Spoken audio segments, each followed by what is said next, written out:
অধ্যায় ৯ ভাই। যেহেতু তিনি চীন ছেড়েছেন এবং মাসের শেষে ডোজো অফ লিমিটস ওয়ার্ল্ড হেডকোয়ার্টারের দিকে যাচ্ছেন, লু ফেং ফিরে আসার পর থেকে প্রায় প্রতিটি দিন তার পরিবারের সাথে বাড়িতেই ছিলেন।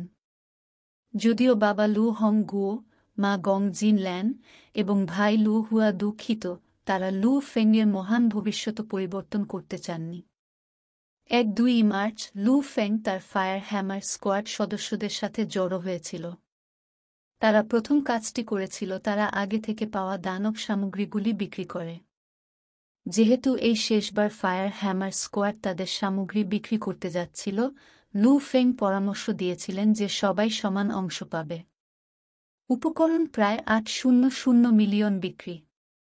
প্রযুক্তিগতভাবে লু ফেং সবচেয়ে বেশি কাজ করেছেন, তাই তার সবচেয়ে বেশি পাওয়া উচিত ছিল। তিনি প্রায় ৩০০ মিলিয়ন পেতেন। যাই হোক, সবাই জানত যে লু ফেং ফায়ার হ্যামার স্কোয়াড ছাড়তে চলেছে এবং বয়স্ক সদস্য চেন গু, ওয়েই টাই এবং ওয়েই কিং অবসর নিতে চলেছেন, তাই ফায়ার হ্যামার স্কোয়াডটি ভেঙে দেওয়া হতে চলেছে। লু ফেং প্রায় ১ বছর এই স্কোয়াডে ছিলেন। গাও ফেং, চেন গু এবং অন্যরা অনেক বেশি সময় ধরে স্কোয়াডে ছিলেন। প্রত্যেকের অনুভূতি জটিল ছিল। গাও ফেং অবিলম্বে লু ফেংয়ের পরামর্শ গ্রহণ করে যে তারা লাভকে সমানভাবে ভাগ করে নেয়। যদিও লু ফেং এবং গাও ফেং এর বেশিরভাগই পাওয়ার কথা ছিল, তারা উভয়েই সম্মত হয়েছিল। এটি দেখে চেন গু, ওয়েই টাই এবং ওয়েই কিং এর বেশি কিছু বলেননি এবং সবাই ১০০ মিলিয়নের কিছু বেশি পেয়েছে। এরপরে ফায়ার হ্যামার স্কোয়াড সেই রাতে ৩ থেকে ৪টা পর্যন্ত পুরো পথ পান করেছিল। দ্বিতীয় দিনের বিকেলে ট্রেনে চলে বাড়ি ফেরেন তারা। এর সঙ্গে আনুষ্ঠানিকভাবে ফায়ার হ্যামার স্কোয়াড ভেঙে দেওয়া হল। চেন গু, ওয়েই টাই এবং ওয়েই কিং অবসরে যেতে চলেছেন, লু ফেং বিশ্ব সদর দফতরের দিকে যাচ্ছেন এবং গাও ফেং অন্য দলে লড়াই চালিয়ে যাবেন। ২-১ মার্চ সূর্য জ্বলছিল এবং আবহাওয়া দুর্দান্ত ছিল। জিয়ান্নান সদর দফতর শহর, প্রধান শহরের সেক্টরের বিশ্ববিদ্যালয় এলাকা। এই বিশ্ববিদ্যালয়ের এলাকাটি বিশাল ছিল এবং জিয়ান্নান শহরের ৮টি গবেষণা প্রতিষ্ঠান এখানে জড়ো হয়েছিল। একটি কলেজের সামনে প্রধান ফটকে জিয়ান্নান ২ মিলিটারি স্কুল আকর্ষণীয় চরিত্রগুলি জ্বলজ্বল করছিল। এ সময় স্কুলের গেট থেকে বেশ কয়েকজন নারী পুরুষ দ্রুত বেরিয়ে আসে। তাদের কেউ কেউ দম্পতি হয়ে বেরিয়েছিলেন, আবার কেউ বরদলে বেরিয়েছিলেন। সেখানে একজন কিশোর ছিল, একটি সাধারণ গার্ড নীল টি শার্ট পরা। সে ছাত্রদের চলে যাওয়ার সময় গেটের বারের দিকে ঝুঁকেছিল। ওই, লু ফেং দূর থেকে একটি উজ্জ্বল শব্দ বহন করে। লু ফেং শব্দের উৎপত্তির দিকে মাথা ঘুরিয়ে দেখলেন একটি রোগা কিশোর রাস্তা দিয়ে দৌড়াচ্ছে। ভদ্র মনে হওয়া এই ব্যক্তিটি আসলেই তার ভালো ভাই ওয়েই ওয়েন, যে ছোটবেলা থেকেই তার সাথে খেলত। ওয়েন, লু ফেং হেসে উঠল যখন সে দৌড়ে গেল। আমি এমনকি গেটের সামনে আপনার জন্য অপেক্ষা করছিলাম। আপনি এখানে কেন উপস্থিত হলেন? আমি আজ বিকেলে আমার সংস্কৃতি পাঠ শেষ করেছি, তাই আমি আমার আস্তানায় ফিরে গেলাম। আমাদের আস্তানাটি স্কুল থেকে বেশ দূরে, ওয়েই ওয়েন ব্যাখ্যা করেছিলেন। ওহ, স্কুল এলাকা ছাত্রাবাস থেকে আলাদা? এটি নিশ্চিতভাবে এই ব্যক্তির চোখ খুলে দেয় যে কখনো কলেজে যায়নি। লু ফেং একটি অদ্ভুত বিষয়ে হাসলেন। ওয়েই ওয়েন হেসে উঠলেন এবং লু ফেংকে বুকে ঘুষি মারতে পারলেন না। আমরা এইমাত্র বসন্তে প্রবেশ করেছি, তাই এখনও কিছুটা ঠান্ডা। আপনি কি শুধু টি শার্ট পরে ঠান্ডা হচ্ছেন না? হে হে, আপনি একজন যোদ্ধা থেকে কি আশা করেন? ওয়েই ওয়েন স্পষ্টতই লু ফেংয়ের চেয়ে অনেক বেশি পড়েছিলেন। লু ফেং চারপাশে তাকাল। চলো বসার জায়গা খুঁজি। হা হা, আমি অবশেষে একটি বিশাল, মোটা ভেড়ার সম্মুখীন হয়েছি, তাই আমাকে নিষ্ঠুরভাবে জবাই করতে হবে। আমি যেতে চাই। ভেনিসিয়ান ওয়েই ওয়েনকে অনুসরণ করল। ঠিক আছে, শুধু সেই ভেনিসিয়ান বা যাই হোক না কেন পথ দেখাও। লু ফেং হেসে উঠল। যেহেতু তিনি সাধারণত মরুভূমিতে থাকেন, তাই পুনরায় সরবরাহকারী ঘাঁটিতে অন্যান্য যোদ্ধাদের সাথে মোকাবিলা করার সময় তিনি সর্বদা একটু সতর্ক থাকেন।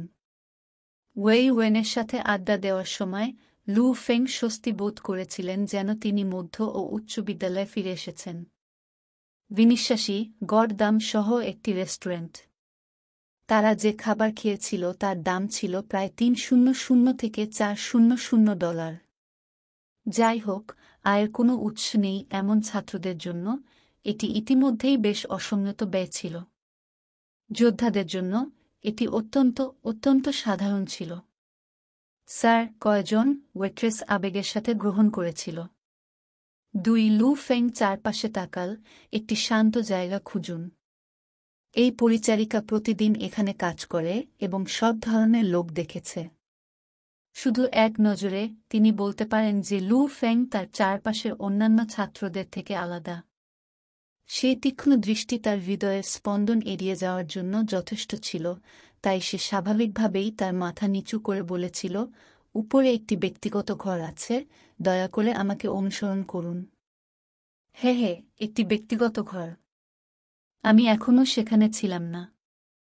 আমি এখানে আমার বান্ধবীর সাথে কয়েকবার এসেছি, এবং সেটা প্রথম তলায় লবিতে ওয়েই ওয়েন এবং লু ফেং সিডি বেয়ে উঠে গেল। বান্ধবী? আমি আপনাকে নতুন বছরে এই সম্পর্কে কিছু বলতে শুনিনি। এটা কতদিন হলো? লু ফেং জিজ্ঞেস করল যখন তারা দুজন ওপরের তলার প্রাইভেট রুমে ঢুকল এবং দ্রুত মেনু থেকে কিছু খাবার এবং এক বাক্স বিয়ার অর্ডার করল। ওয়েই ওয়েন মেনুটি নামিয়ে রেখেছিলেন যখন তিনি হেসেছিলেন, নতুন বছরে আমার বান্ধবীর সাথে আমার সম্পর্ক পুরোপুরি সেট করা হয়নি। আমরা যখন নতুন বছরের পরে আবার স্কুল শুরু করি তখনই এটি ঠিক ছিল। অভিনন্দন। লু ফেং হাসতে পারল না। আপনি স্কুলে প্রবেশ করার 1 বছরও হয়নি এবং আপনি ইতিমধ্যে একজন বান্ধবীকে বেছে নিয়েছেন। নাইস। আমি ভাগ্যবান ছিলাম। আমার গার্লফ্রেন্ড পাশের শিফান ইউনিভার্সিটি থেকে এসেছে। ওয়েই ওয়েন বিয়ারের বোতলের ক্যাপ খুলে ফেলল। আপনি এটাও জানেন যে আমাদের স্কুলে মেয়েদের চেয়ে বেশি ছেলে আছে। মেয়েদের সংখ্যা এত কম যে এটা ভীতিকর। তাহলে তুমি অন্য স্কুলে খুঁজতে গেলে কেন? লু ফেং হাসতে পারল না। ঠিক আছে, আগে এটা করি। ওয়েই ওয়েন তার বিয়ারের বোতল ধরে রাখি।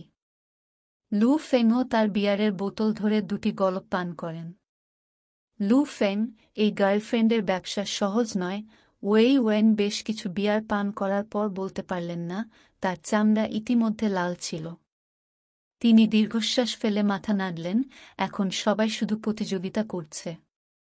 লোকেরা তুলনা করে যে তাদের গার্লফ্রেন্ড কতটা সুন্দর এবং এটি এমনকি ছোট জিনিস। সবচেয়ে গুরুত্বপূর্ণ বিষয় হল বায়ুমণ্ডল। বিভ্রান্ত স্বরে লু ফেংকে জিজ্ঞেস করলেন। উদাহরণস্বরূপ, যদি আমরা খাওয়ার সময় আমার বান্ধবীকে একটি সুন্দর জায়গায় না নিয়ে আসি। আমার বান্ধবীর মেজাজ ভালো তাই সে কিছু বলে না। কিন্তু তার মহিলা বন্ধুরা এটা নিয়ে কথা বলতে শুরু করবে। ওয়েই ওয়েন মাথা নাড়লেন। তুমি জানো না যে মেয়েদের মধ্যে যে নোংরামি চলে তা আমাদের চেয়ে অনেক বেশি নাটকীয়। তার বয়ফ্রেন্ড কিছু ধনী বাচ্চা, তার বয়ফ্রেন্ড ডোজোর কিছু এলিট মেম্বার, তার বয়ফ্রেন্ড এই এবং ওটা, তারা সবসময় সবকিছুর তুলনা করে। আমার গার্লফ্রেন্ডের চেহারার জন্য আমাকে তাকে একটি সুন্দর জায়গায় নিয়ে আসতে হবে। ওয়েই ওয়েন মাথা নাড়তে পারলেন না। লু ফেং জমে গেল। সে কখনো কলেজে যায়নি, তাই লু ফেং সত্যিই এই সব কিছুই বোঝে না। যাই হোক, হাই স্কুলে কিছু মেয়ে ইতিমধ্যেই এটি করছে। আপনি জানেন যে বাইরে খাওয়া ব্যয়বহুল এবং আমাকে মাঝে মাঝে আমার বান্ধবী উপহার কিনতে হয়। মাত্র 1 মাস হয়েছে এবং আমি ইতিমধ্যেই 4,000 খরচ করেছি। ওয়েই ওয়েন তার বাকি বিয়ারটি এক ঝাপটায় খেয়ে নিল এবং তার চোখ কিছুটা লাল হয়ে গেল। এবং কখনো কখনো যখন আমি তার সাথে খাই তখন আমাকে পুরো বিলের জন্য অর্থ প্রদান করতে হয়। লু ফেং সামান্য ভ্রুকুটি করছে। আমার বান্ধবী এবং আমি দুজনেই সাধারণ মানুষ। আমাদের ভাড়া ইতিমধ্যে বেশ ব্যয়বহুল। যদিও আমি এখন একজন গৃহশিক্ষক, কিন্তু আমি ডোজোর একজন অভিজাত সদস্য নই। টিউটররা খুব বেশি অর্থ উপার্জন করে না। ওয়েই ওয়েন মাথা নাড়লেন। আমি এখন বেশ বুঝতে পারছি। মানুষ বেঁচে থাকে শুধু তাদের চেহারার জন্য। লু ফেং ভেতরে দীর্ঘশ্বাস ফেলল।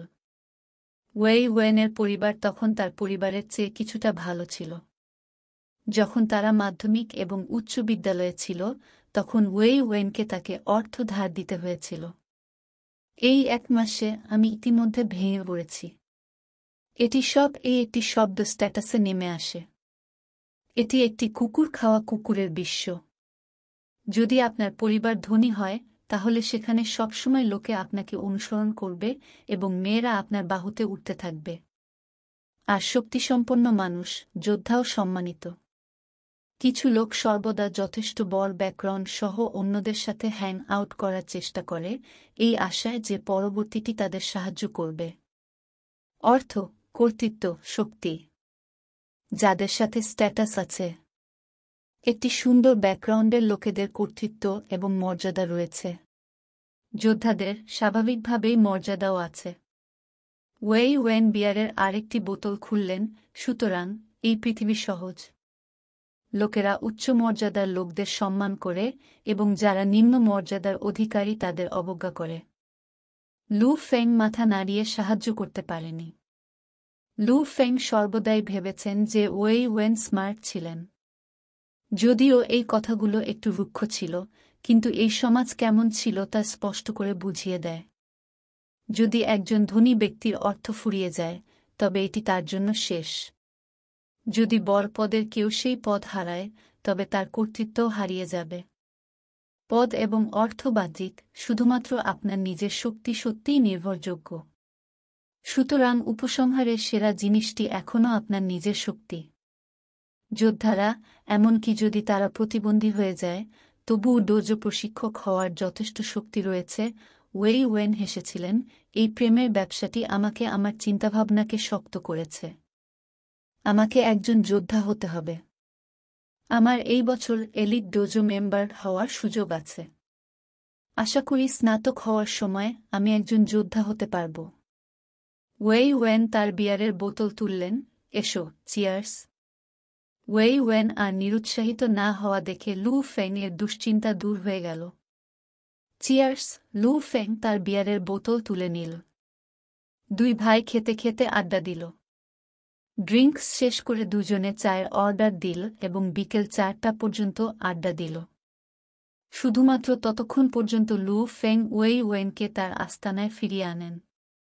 ছাত্রাবাসের বাইরে। এই রাস্তায় সোজা যান এবং 2টি ট্রাফিক লাইট পরে আপনি জিয়াংনান বিশ্ববিদ্যালয় দেখতে পাবেন। ওয়েই ওয়েন সামনের দিকে ইশারা করলেন। ঠিক আছে, লু ফেং তার ফোন বের করার সাথে সাথে বলল। জু জিনকে কল দিচ্ছেন, পাশে ওয়েই ওয়েন হাসল। হঠাৎ ওয়েই ওয়েন তার ফোন ভাইব্রেট অনুভব করলেন এবং সেটি বের করলেন। তিনি দীর্ঘশ্বাস ফেললেন, সম্ভবত আমার বান্ধবী একসাথে রাতের খাবার খেতে বলছে। দীর্ঘশ্বাস, আমাকে আবার টাকা খরচ করতে হবে। তিনি তার ফোন খুললেন এবং দেখার পর তিনি একটি সংক্ষিপ্ত বার্তা দেখতে পেলেন, আপনার 0306 এ শেষ হওয়া কার্ডটি 21 তারিখ 16/5 তারিখে $6000 ডলার পেয়েছে। অবশিষ্ট ব্যালেন্স 6002-100। যোগাযোগ ব্যাংক। 666 মিলিয়ন। ওয়েই ওয়েনের চোখ বড় হয়ে গেল। এটি তার জন্য একটি জ্যোতির্বিদ্যা সংখ্যা। কে এই টাকা স্থানান্তর করেছে? ওয়েই ওয়েন কার্যত তাৎক্ষণিকভাবে কারো কথা ভাবলেন, তার পাশে লু ফেং। তার সমস্ত বন্ধুবান্ধব এবং আত্মীয়দের মধ্যে শুধুমাত্র লু ফেং তার অভিব্যক্তি পরিবর্তন না করে এত টাকা তুলতে পারে। লু ফেং, এটা তোমার। ওয়েই ওয়েন মাথা তুলে লু ফেংয়ের দিকে তাকাল। লু ফেং ওয়েই ওয়েনের কাঁধে চাপ দিলেন। ওয়েন, যেহেতু আপনি একজন যোদ্ধা হতে চান, আপনার সমস্ত হৃদয় দিয়ে এটির জন্য কাজ করুন। একজন শিক্ষক হয়ে আপনার সময় নষ্ট করবেন না। আপনার প্রথম সম্পর্কের জন্য অভিনন্দন জানিয়ে আপনার ভাইয়ের কাছ থেকে উপহার হিসাবে এই অর্থটিকে শুধু মনে করুন। চলুন দেখি আপনার গার্লফ্রেন্ডের মহিলা বন্ধুরা এখন কি বলতে যাচ্ছে। পুরুষদের সবসময় তাদের গার্লফ্রেন্ডের সামনে পিঠ সোজা করে দাঁড়াতে হয়। ওয়েই ওয়েনের চোখ অনিয়ন্ত্রিতভাবে লাল হতে শুরু করে। তুমি কি আমাকে বকা দিচ্ছ? তুমি কি কাঁদবে? লু ফেংয়ের চোখ প্রশস্ত হয়ে গেল। যেন তিনি এইমাত্র অত্যন্ত অদ্ভুত কিছু দেখেছেন। কেন আমি কাঁদব? ওয়েই ওয়েন হাসতে পারলেন না। লু ফেংয়ের কাছে এই টাকা আসলে কিছুই ছিল না। মাঝারি স্তরের কমান্ডার স্তরের দানবকে এলোমেলোভাবে শিকার করার পরে সে 10 মিলিয়নেরও বেশি উপার্জন করবে। ঠিক আছে, আমি এখন জিয়াংনান বিশ্ববিদ্যালয়ে যাব। লু ফেং তার হাত নেড়ে জিয়াংনান বিশ্ববিদ্যালয়ের দিকে যেতে শুরু করল। ওয়েই ওয়েন তার ফোনের মেসেজ এবং আশ্চর্যজনক 6 মিলিয়নের দিকে তাকালেন। তার মনে হল এই সব স্বপ্ন। পূর্বে তিনি ভিতরে উদ্বিগ্ন ছিলেন কারণ তিনি তার বান্ধবীর সাথে কথা বলার সময় তার মুখে হাসি ধরেছিলেন। কে জানত চোখের পলকে এত বড় অঙ্ক পেয়ে যাবে। অধ্যায় 10 নিষ্ঠুর পদক্ষেপ। সন্ধ্যা। লু ফেং রাস্তায় হাঁটছিলেন। এটি বিশ্ববিদ্যালয় এলাকায় হওয়ায় রাস্তাঘাট ছিল তরুণ তরুণী ছাত্রছাত্রীদের ভিড়ে। হ্যালো, লু ফেং জুজিনের নম্বরে ডায়াল করলেন। এটা আমি, লু ফেং। গতরাতে লু ফেং এবং জুজিন দীর্ঘ সময় ধরে ভিডিও চ্যাট করেছেন। তিনি জুজিনকে বলেছিলেন যে তিনি আজ তাকে দেখতে আসবেন। Night spring post. স্যার, ঠিক আছে, আমি সেখানে আপনার জন্য অপেক্ষা করব। লু ফেং ফোন বন্ধ করে দ্রুত নাইট স্প্রিং পোস্ট নামক মোড়ে চলে আসেন। এই অঞ্চলের পুনর্বনায়ন বেশ ভালোভাবে সম্পন্ন হয়েছিল। লু ফেং রাস্তায় একটি পোস্টের দিকে ঝুঁকে পড়ে নিঃশব্দে অপেক্ষা করছিলেন। একই সময়ে তার ভালো ভাই কি সম্পর্কে কথা বলছে তা ভেবে সে সাহায্য করতে পারেনি। তিনি যা বলেছিলেন তা স্পষ্টভাবে লু ফেংয়ের সাথে অনুরণিত হয়েছিল। আসলে এটা স্ট্যাটাস। আমি প্রথমবার যখন জু জিনের ভাই জু গ্যাং এর সাথে দেখা করি তখন সে আমার দিকে তাকালো এবং আমাকে তার বোন থেকে দূরে থাকতে বলেছিল। তার দৃষ্টিকোণ থেকে আমি কেবল একজন রকি যোদ্ধা ছিলাম যা তার বোনের জন্য যথেষ্ট ভালো ছিল না। সেই মহান তরুণ মাস্টার লি ওয়েইও ভেবেছিলেন আমি একটি ছোট চিংড়ি। আমি যদি ওয়ারগোড হতাম বা কোনো ওয়ারগোডের সন্তান হতাম তাহলে সে হয়তো আমাকে স্পর্শ করার সাহস পেত না। অবশ্যই, যদিও তরুণ মাস্টার লি ওয়েই তার আন্ডারলিংকে লু ফেংকে হত্যা করার অনুমতি দিয়েছিলেন, লি ওয়েই শেষ পর্যন্ত তার জীবন দিয়েছিলেন। যদি আমি এমন একটি অস্তিত্ব হয়ে যাই যা ওয়ারগড স্তরকে ছাড়িয়ে যায়, যদি আমি তদন্তকারী ঝুর সাথে তুলনীয় হই, তাহলে কি শকুন বিচ্ছু দম্পতি জ্যোতির্বিজ্ঞানের অনুগ্রহের মতো কিছু টানতে সাহস করবে? বিভিন্ন চেনাশোনাতে মানুষের বিভিন্ন মর্যাদা রয়েছে। একটি বিশ্ববিদ্যালয়ে একজন যোদ্ধা বা ধনী ব্যক্তিকে ছাত্রদের বৃত্তে উচ্চ মর্যাদার লোক হিসাবে গণ্য করা হয়। পুরো জিয়াংনান সদর দফতরের দিকে তাকালে একটি শিক্ষানবিদ স্তরের ওয়ারগোড বিখ্যাত। আপনি যদি পুরো বিশ্বের দিকে তাকান, ডোজো অফ লিমিটসের পরীক্ষকদের মতো শক্তিশালী ওয়ারগড যোদ্ধারা পুরো বিশ্বকে নাড়া দেয়। এবং যে অস্তিত্বগুলি ওয়ারগড স্তরকে অতিক্রম করে, যেমন তদন্তকারী ঝু, তদন্তকারীরা যারা সীমার ডোজোর শীর্ষে অবস্থান করে, বিশাল দেশগুলি সম্মানের সাথে আচরণ করে। এবং এই তথাকথিত বিশাল পরিবারগুলি তাদের কাছে একটি তামাশা মাত্র। এই স্তরে অর্থ খুব সামান্য প্রভাব আছে। বিশ্ব জুড়ে ওয়ারগড স্তরকে অতিক্রম করে এমন অস্তিত্ব অত্যন্ত বিরল।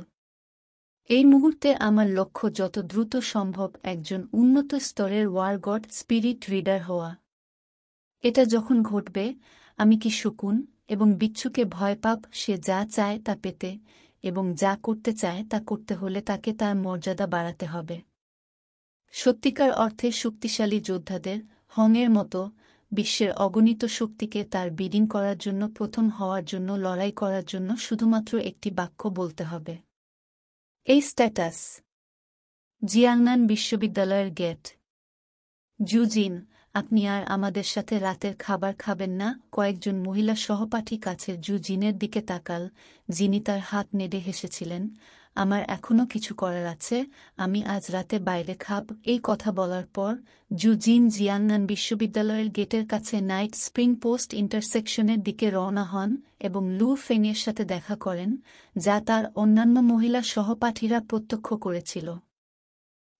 বড় চোখওয়ালা এক মেয়ে একটি সেল ফোন তুলল যা বেশ দামি মনে হয়েছিল এবং এটি রাতের বসন্ত পোস্টের মোডের দিকে নির্দেশ করে।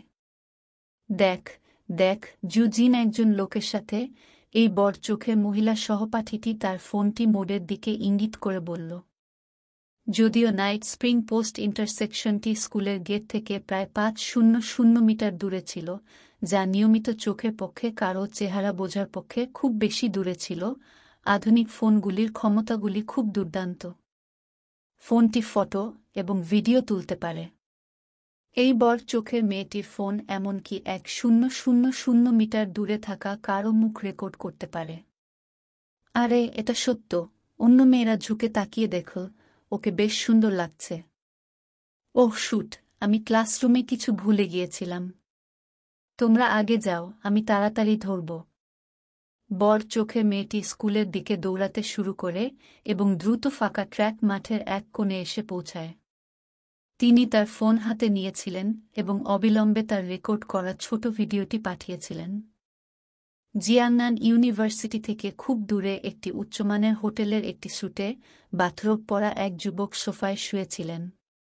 একটি আপাতদৃষ্টিতে সুন্দরী মেয়ে, যেটিও একটি বাথরোব পরা ছিল, তাকে ম্যাসাজ করছিল। আরেকটি আপাতদৃষ্টিতে খাঁটি যুবতী মেয়েটিও হালকাভাবে তার পা মালিশ করছিল এবং এমনকি লোকটির সাথে আনন্দের সাথে চ্যাট করছিল। হঠাৎ তার ফোন বেজে উঠল। হ্যালো, যুবক তার ফোন তুলে নিল। তরুণ মাস্টার ওয়াং জু-জিন এইমাত্র একজন লোকের সাথে রাতের খাবার খেতে বেরিয়েছিলেন যাকে আমি চিনি না। আমি এইমাত্র আপনাকে ভিডিও পাঠিয়েছি। ওহ, যুবকটি ভ্রুকুটি করে বলল, ঠিক আছে, আপনি একটি ভালো কাজ করেছেন। একথা বলার পর ভিডিওটি খুলে দেখেন ওই যুবক লু ফেং এবং জু-জিনের সাথে। দৃশ্যটি অবিশ্বাস্যভাবে উচ্চমানের ছিল এবং যুবকটি কিছুটা ভ্রুকুটি করে, লু ফেং? কে ভাবতে পারে যে এই লু ফেং জু-জিনকে খুঁজতে বিশ্ববিদ্যালয় এলাকায় ছুটে যাবে? দেখে মনে হচ্ছে জু-জিনের সাথে তার সম্পর্ক স্বাভাবিক নয়। তোমরা নিচে যাও, যুবকটি হাত নেড়ে বলল। আঙ্কেল আনকে আসতে বলো। হ্যাঁ, তরুণ মাস্টার। মেয়ে দুটো বাধ্য হয়ে চলে গেল। শীঘ্রই বাটলার পরা একটি পুরানো স্যুট এসে প্রণাম করল। তরুণ মাস্টার। আঙ্কেল আন। যুবকটি উঠে দাঁড়াল এবং ভ্রুকুটি করে বলল, জু-জিন এইমাত্র লু ফেংয়ের সাথে রাতের খাবার খেতে বেরিয়েছিলেন। লু ফেং, এই বাটলার, চাচা আন অবাক হওয়া ছাড়া সাহায্য করতে পারেনি।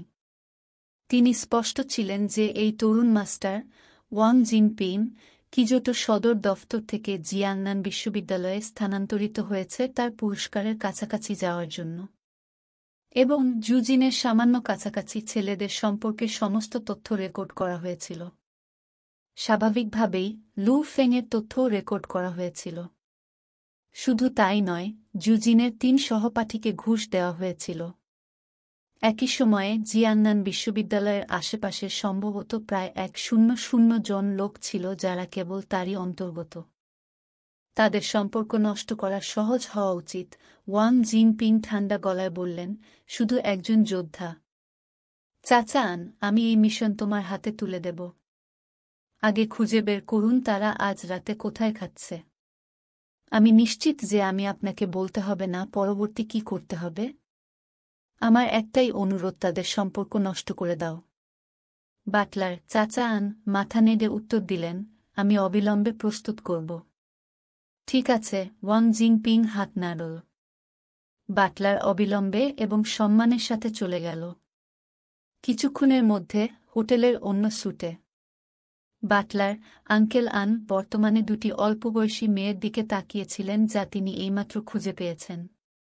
এই 2টি সুন্দর মেয়ে বেশ সুন্দর ছিল এবং শরীরের নিচের অর্ধেক সহজেই একটি প্রতিক্রিয়া ট্রিগার করতে পারে। আপনার লক্ষ্য, তিনি বাটলার, আঙ্কেল আন একটি প্রদর্শনের দিকে ইশারা করলেন। ডিসপ্লেতে বর্তমানে লু ফেং এর একটি এবং জু-জিনের আরেকটি ছবি দেখানো হচ্ছে। তার নাম লু ফেং এবং তিনি জিয়াংনান সদর দফতরের ইয়াংঝু শহরের বাসিন্দা। তার ফোন নম্বর হল। এই সমস্ত তথ্য রেকর্ড করুন এবং আপনার পরিচিতিতে তার ফোন নম্বর যোগ করুন। হ্যাঁ, সুন্দরী 2 মেয়ে বাধ্য হয়ে মাথা নাড়ল।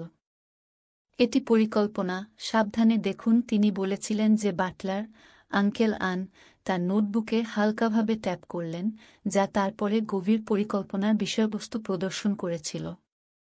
দুই সুন্দরী মেয়ে এক নজর দেখে একে অপরের সাথে চোখের যোগাযোগ তৈরি করে। আমরা বুঝতে পেরেছি, চাচা আন। ঠিক আছে, লু ফেং কাছের রেস্টুরেন্ট ইনুতে আছে, যাও। বাটলারকে নির্দেশ দিলেন, আঙ্কেল আন। তিনি দুটি সুন্দরী মেয়েকে চলে যেতে দেখেন এবং তারপর ডিসপ্লেতে থাকা পরিকল্পনার দিকে তাকালেন। তিনি মাথা নাড়তে পারলেন না। লু ফেং, তুমিও বেশ পরিশ্রমী যোদ্ধা হিসাবে গণ্য। দুঃখের বিষয়ে আমাদের তরুণ মাস্টার তার চোখ জুজিনের দিকে রেখেছে, তাই তাকে স্পর্শ করার অধিকার আপনার নেই। ইয়েনিও জিয়াংনান শহরের কাছে একটি বেশ আড়ম্বরপূর্ণ রেস্টুরেন্ট। ওখানকার সঙ্গীত ছিল প্রবাহিত নদীর মতো, পরিবেশকে আরও উন্নত করে। লু ফেং এবং জু জিন এক কোণে বসেছিলেন। টেবিলে মোমবাতি জ্বালানো হয়েছিল, এটি কিংবদন্তি ক্যান্ডেললাইট ডিনার। লু ফেংয়ের জন্য জু জিন অনুরোধ করেছিলেন যে তাদের কাছাকাছি আসনগুলি খালি রাখতে হবে, যাতে কেউ তাদের বিরক্ত করতে না পারে। আপনি সেখানে যাচ্ছেন? জু জিন হেসে বললেন, হ্যাঁ, এটা তোমার জন্য ভালো জিনিস। আমি শুনেছি যে যতক্ষণ পর্যন্ত আপনি বিশ্বের সেরা প্রশিক্ষণ শিবিরে প্রবেশ করতে পারবেন, আপনি ভবিষ্যতে কোনো সমস্যা ছাড়াই একজন ওয়ারগড হয়ে উঠবেন। ভবিষ্যৎ ওয়ারগড, আমি আপনাকে প্রথমে অভিনন্দন জানাব, এই বলে সে তার গ্লাসটি তুলে নিল। ওয়াইন গ্লাসে একটি অত্যন্ত কম অ্যালকোহল কন্টেন্ট সঙ্গে লাল ওয়াইন ছিল। ধন্যবাদ। লু ফেংও তার গ্লাস তুলে নিয়ে হাসলেন। হালকাভাবে চুমুক নেওয়ার পর লু ফেং এবং জু জিন আড্ডা শুরু করলেন। তারা জু জিনের জটিল পারিবারিক বিষয় এবং তারপর লু ফেংয়ের পরিবার সম্পর্কে কথা বলেছিল। দুজনে সুখে আড্ডা দিল। যদিও ওরা এমনি আড্ডা দিচ্ছিল, তবুও ওদেরকে দম্পতির মতো মনে হচ্ছিল। এটা ঠিক যে তাদের দুজনের কেউই সম্পর্কটিকে সেই পর্যায়ে নিয়ে যায়নি। সিস, আমি শুনেছি যে গতরাতে লোকটি সত্যিই দুর্দান্ত ছিল। কেন আমি তোমাকে ঠকাব? আমি বলতে চাচ্ছি, আমি বেশ অভিজ্ঞ এবং বেশ কয়েকজন পুরুষের স্বাদ পেয়েছি, কিন্তু গতরাতের একটি ছিল চমৎকার। হে হে, আমার হৃদয় এখন বন্য হয়ে যাচ্ছে যে আমি এটি সম্পর্কে ভাবছি। আমি কয়েক দিনের মধ্যে তাকে আরও কিছু খেলতে খুঁজতে যাব। আপনি তার সেল ফোন নম্বর জানেন? সে যখন ঘুমাচ্ছিল, আমি আমার সেল ফোনে কল করার জন্য তার সেল ফোন ব্যবহার করেছিলাম এবং তারপর নম্বরটি রেকর্ড করেছিলাম। লু ফেংয়ের পাশে টেবিলের পাশের টেবিলে দুটি বেশ সুন্দরী মেয়ে ছোট কণ্ঠে গল্প করছিল। যাই হোক, এই রেস্তোরাঁটি খুব শান্ত ছিল, তাই লু ফেং এবং জু জিন প্রতিটি শব্দ স্পষ্টভাবে শুনেছিলেন। তাদের দুজনে কেবল একটি মজার দৃষ্টি বিনিময় করতে পারে, তারা ভাবেনি যে তারা এখানে এমন কথোপকথন শুনতে পাবে। লু ফেং এবং জু জিন চ্যাট চালিয়ে যান। প্রায় আধা ঘন্টা পর, আচ্ছা, চল যাই, বোনরা অবশেষে উঠে দাঁড়াল। হঠাৎ একজন বোন লু ফেংয়ের পাশ দিয়ে হেঁটে গেল এবং তারপর কয়েক ধাপ পিছিয়ে গেল। তিনি তাকে সাবধানে পরীক্ষা করলেন এবং বিস্মিত সুরে বললেন, আমি ভাবিনি এটা সত্যিই তুমি। আমি যখন আপনার পিছনে তাকালাম তখন আমার মনে হয়েছিল এটি আপনি, কিন্তু এটি খুব অন্ধকার, তাই আমি পরিষ্কারভাবে দেখতে পারিনি। এখন যে আমি তাকাই, এটা সত্যিই আপনি। বাহ, কি কাকতালীয়ভাবে আপনার সাথে পরপর 2 দিন দেখা। সিস, সে কে? পাশের মেয়েটি বিভ্রান্ত স্বরে বলল। একটি সারিতে 2 দিন? এই যুবতী, আমার মনে হয় না আমি আপনাকে আগে কখনো দেখেছি। লু ফেং তার সামনে থাকা সুন্দরী মেয়েটির দিকে তাকিয়ে বলল, আমার মনে হয় আপনি ভুল মানুষ আছেন। সুন্দর মেয়েটি আরেকটা সতর্ক দৃষ্টি নিল এবং তারপর পাশের জু জিনের দিকে তাকাল। তিনি তখন বললেন, ভুল ব্যক্তি, ভুল ব্যক্তি। আমি সত্যিই দুঃখিত। এই দৃশ্যের প্রত্যক্ষদর্শী জু জিন পাশে ভ্রুকুটি করলেন।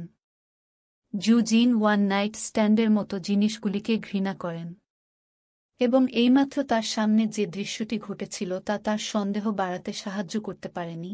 লু ফেং কি সত্যিই এই সুন্দর মেয়েটির সাথে আগে খেলেছে? যোদ্ধারা সর্বদা জীবন এবং মৃত্যুর মধ্যবর্তী সীমান্তে লড়াই করে, তাই তাদের অনেকের পক্ষে কিছু সুন্দরী মেয়েদের উপর তাদের অর্থ উড়িয়ে দেওয়া খুবই স্বাভাবিক। অতীতে জুজিন সবসময় মনে করতেন যে লু ফেং এই ধরনের ব্যক্তি ছিলেন না, কিন্তু এখন তিনি এই দৃশ্যের সাক্ষী হয়েছিলেন। আপনি যদি কোনো ত্রুটি খুঁজে পান, অনুগ্রহ করে আমাদের জানান, যাতে আমরা যত তাড়াতাড়ি সম্ভব এটি ঠিক করতে পারি। অনগোয়িং